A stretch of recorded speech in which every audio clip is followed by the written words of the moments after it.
what stood out to you the most in Golden State's win?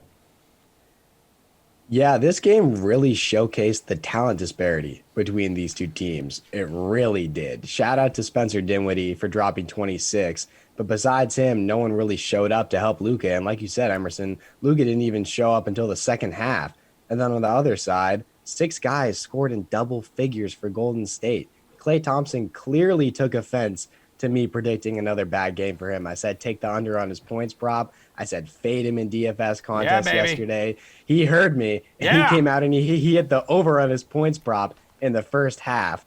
It was a meh performance from Steph Curry. Still ended up winning the Western Conference Finals MVP. I think it's only right that the second best point guard of all time wins the award that's named after the best point guard of all time, at least the first award.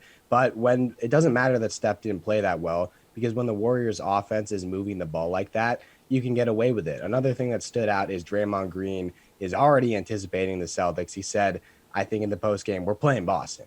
We're playing Boston. So we'll see if the Celtics can get that done tonight. Great game from the Warriors. They're going to be tough to beat for whoever comes out of the East. Okay, Maddie, so the Mavs have reached the playoffs, right? 3 years in a row. But the biggest question facing them at the moment is simple. What does the organization need to do to stand in the space that, like, the Warriors occupy right now, which is to reach the NBA Finals? Man, I don't know. Well, yeah, I'm still having a hard time believing that the Warriors won this series so easily. Like Jeff said, their talent disparity is really big. Like, I still don't agree. But we're never going to get to find out because the series is now over and Golden State's roster is going to get healthier for the finals. Like part of the reason I didn't like the Warriors in this series was because Peyton's injured, Porter's injured, Iguodala's injured. But from the Mavs side, like they don't have the greatest roster right now. This was more, for me, it was more about the Warriors being overrated. So Dallas has a lot of ground to make up with these other elite teams in the West. Maybe the Suns just fall back. Maybe Chris Paul's not on the team next year. Maybe the Warriors are just a year older and they don't look as good and the competition is lighter and maybe that gets them over the top. But they're one great player away.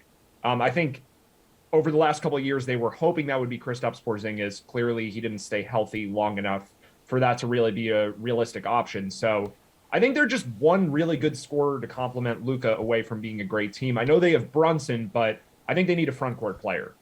This is a pretty good team that just doesn't quite have it in the front court.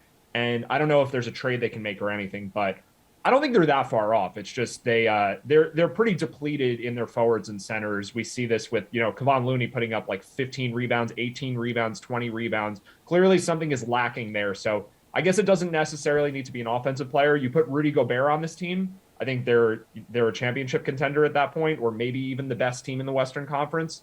So maybe that's the guy. They just need one more piece somewhere.